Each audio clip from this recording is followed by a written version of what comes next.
इंस्टाग्रामवर ओळख होऊन त्याचे रूपांतर प्रेमात झाले। आरोपी प्रियकराने प्रेम असल्याचं सांगून इच्छेविरुद्ध शरीर संबंध ठेवले।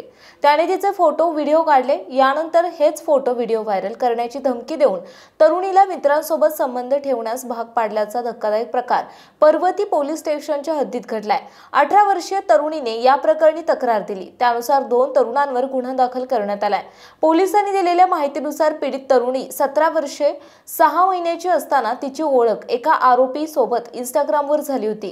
त्यानंतर दोघे भेटत राहिले। त्यावर आरोपीने तिच्यावर आपले प्रेम असल्याचं सांगून तिच्या इच्छेविरोधात शरीर संबंध ठेवले। याचे व्हिडिओ आणि फोटो काढले। त्यानंतर हेच फोटो आणि व्हिडिओज व्हायरल करण्याची धमकी देऊन आरोपी आणि त्याच्या मित्राने पीडित तरुणीसोबत शरीर संबंध ठेवले। दरम्यान त्यानंतर ही दोघे वारंवार पीडितेला ब्लॅकमेल करत होते। शेवटी पीडित तरुणीने पोलीस स्टेशन गाठत तक्रार दिली। पर्वती पोलीस ठाण्यात या प्रकरणी भारतीय न्याय संहिता 64(1) 70(1) सह पोक्सो 48612 नुसार गुन्हा दाखल केला आहे। अधिक तपास पोलीस निरीक्षक गुन्हे अमोल मोरे करीत आहेत।